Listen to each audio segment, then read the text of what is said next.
Kepala daerah tidak mengeluarkan pernyataan yang berbau sara. Hal ini dilakukan untuk mencegah terjadinya konflik di masyarakat.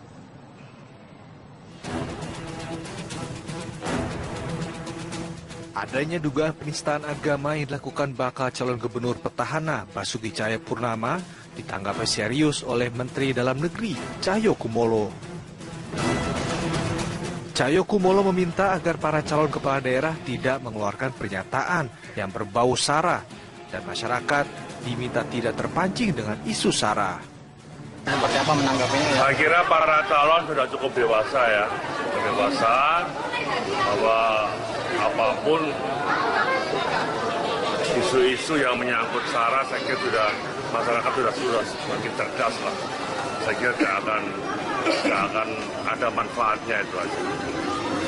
Pilih orang yang memang punya visi, dia punya misi, dia amanah untuk bisa memimpin DKI khususnya.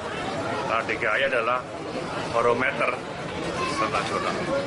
Secara keseluruhan saya kira nggak ada masalah. Karena kemarin sudah 269 juga aman-aman saja. Sementara itu pengamat politik Siti Zuhro meminta agar setiap pasangan yang bertarung di pilkada saling menghormati. Jadi menurut saya praktis ini sudah jelas petanya.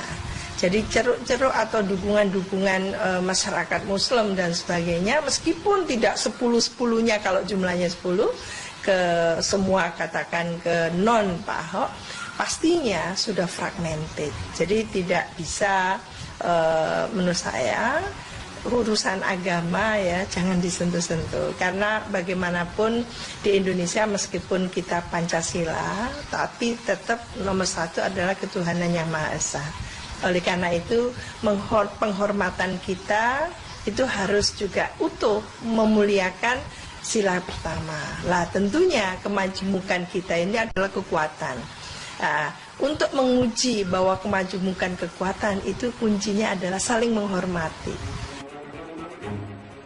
Sebelumnya Gubernur DKI Jakarta dilaporkan sejumlah elemen masyarakat ke polisi atas dugaan pelecehan agama. Di antaranya Forum Anti Penistaan dan Pemuda Muhammadiyah. Ahok dilaporkan ke polisi setelah diduga melakukan penistaan agama dengan... Selamat malam pemirsa, bakal calon Gubernur DKI Jakarta Anies Baswedan membantah mengenal pemilik akun Buniyani yang mengunggah video pernyataan Gubernur DKI Basuki Cahayapurnama tentang ayat Al-Quran. Bantahan Anies Baswedan mengenal pemilik akun Buniyani dikatakannya usai menghadiri pertemuan dengan ulama di Yayasan Islamic Center Jakarta. Anies menegaskan Buniyani tidak menjadi sebagai anggota tim sukses pasangan Anies Sandi. Anies juga memastikan tidak pernah berkomunikasi dengan Buniyani. Sebelumnya relawan Ahok dari komunitas advokat muda Ahok Jarot pada Jumat kemarin melaporkan pemilik akun Buniyani ke Polda Metro Jaya yang diduga mengunggah video pernyataan Ahok tentang ayat Al-Quran. Relawan Ahok menuding video pernyataan Ahok sudah dipotong terlebih dahulu sebelum diunggah ke media sosial.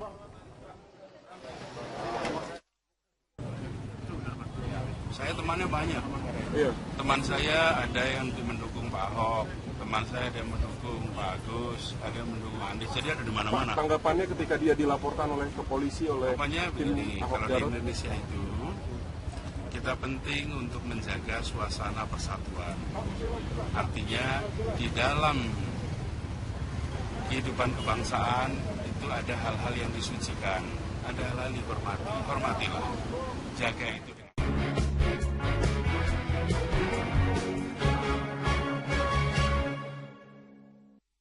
Anak durhaka demokrasi.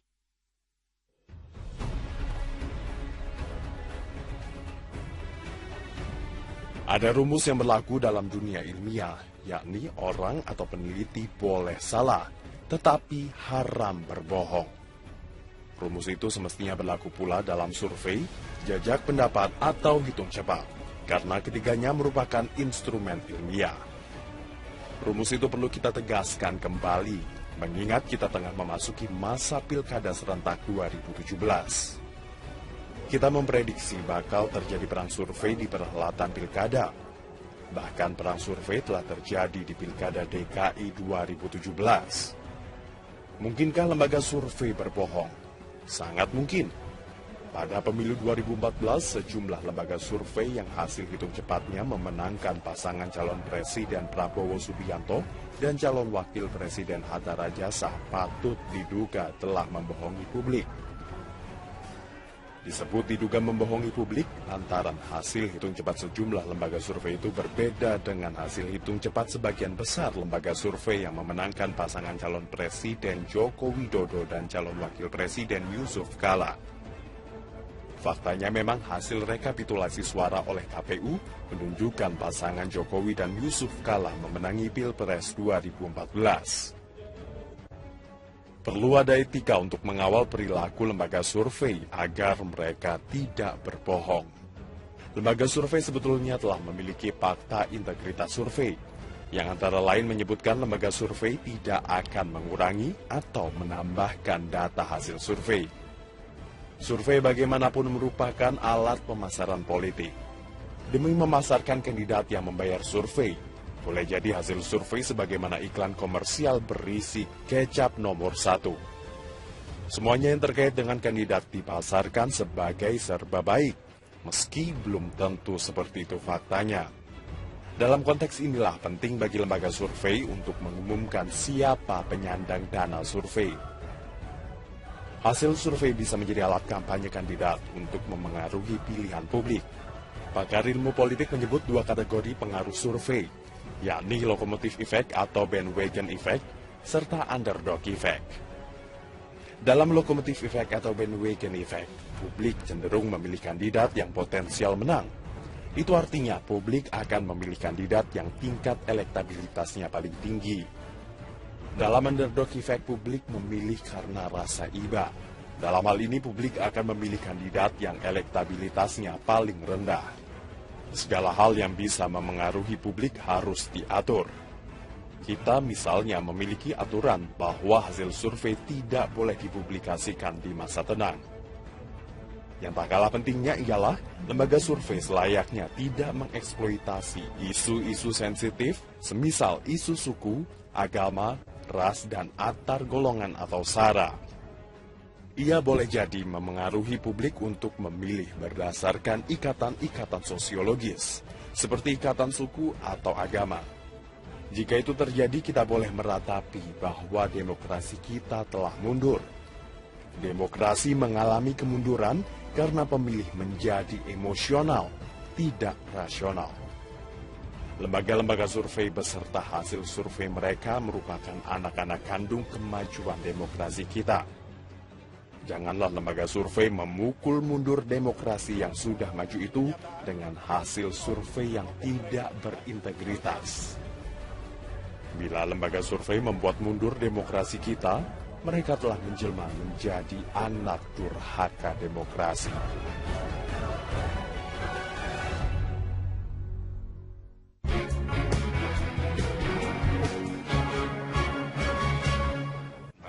Sementara itu, bakal calon Gubernur DKI Jakarta Agus Harimurti Yudhoyono meminta warga untuk tidak terprovokasi dengan isu suku, agama, dan ras pada Pilkada DKI.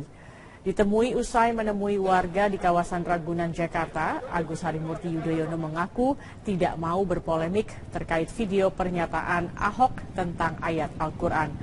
Menurut Agus, warga seharusnya berpikir lebih jernih dan tidak terprovokasi isu SARA jelang Pilkada DKI, sehingga benturan akibat isu SARA tidak perlu terjadi.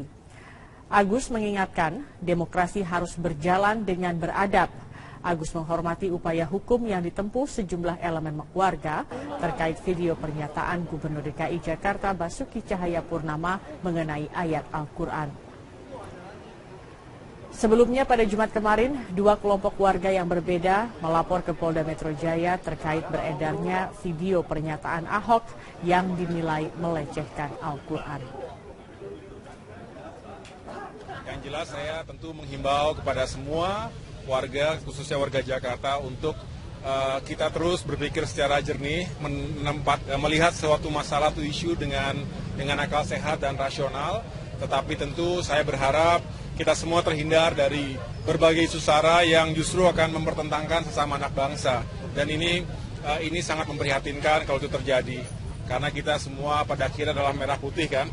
Jadi kita janganlah menghindari segala bentuk polemik yang terjadi antar agama, antar golongan. Ya, kita adalah bangsa yang pluralis dan Jakarta sangat majemuk. Oleh karena itu mari kita junjung tinggi penghormatan terhadap keberagaman itu. 4 bulan jelang Pilgub DKI 2017, Lembaga Riset Politik Mulai Marak merilis survei elektabilitas bakal calon gubernur dan bakal calon wakil gubernur DKI. Komisi Pemilihan Umum mengingatkan lembaga survei agar tetap netral dan akuntabel untuk mencegah terjadinya perang survei jelang pilkada. Jelang Pilgub DKI 2017, sejumlah lembaga riset politik mulai marak merilis survei elektabilitas para bakal calon pemimpin DKI. Di awal Oktober saja, setidaknya ada 2 lembaga yang telah merilis survei elektabilitas Pilgub DKI, yaitu Populi Center dan LSI. Dalam bursa Pilgub DKI kali ini, tim pemenangan pasangan Anies Baswedan Sandiaga Uno dan Agus Yudhoyono Silviana Murni mengaku menggait lembaga survei sebagai sumber referensi dalam mengukur kekuatan dan strategi kampanye pemenangan. Iya, ada. Survei kita yang akan kita hire, kita rekrut itu untuk kepentingan konsumsi ke dalam, tidak untuk konsumsi keluar. Kami dari partai kami pun atau partai pengusung pun kalau misalnya mengajukan bupati, wali kota, gubernur ya, itu pasti menggunakan yang namanya lembaga survei. Jadi buat saya sah-sah saja, jadi tidak menafikan karena memang itu adalah ilmu. Sementara itu, tim Ahok Jarot justru memilih untuk tidak menggait lembaga survei manapun. Kami tidak main survei. Kami lebih ke kerja tim ses, melakukan terjun ke lapangan, ada opini publik dan sebagainya. Menurut Komisioner KPU Arief Budiman, KPU dan Bawaslu tidak mempermasalahkan setiap pasangan calon menggandeng lembaga survei sebagai konsultan pemenangan timnya masing-masing. Namun, Arief Budiman menegaskan lembaga survei harus tetap netral serta bersedia mengumumkan sumber pendanaannya kepada publik. Dia digandeng, dimintai untuk melakukan survei silakan saja. Tapi lembaga survei yang daftar di KPU, dia harus memenuhi prinsip-prinsip itu. Netral, dia tidak berpihak. Jadi hasil surveinya itu betul-betul berdasarkan fakta yang dia survei. Bukan berdasarkan rekayasa untuk menguntungkan atau merugikan salah satu pihak.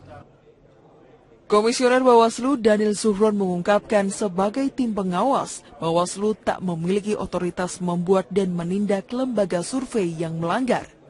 Namun, Daniel menegaskan pihaknya akan mengawasi dan mendorong KPU sebagai pemilik otoritas untuk menindak setiap lembaga survei yang melanggar, termasuk dengan pencabutan akreditasi.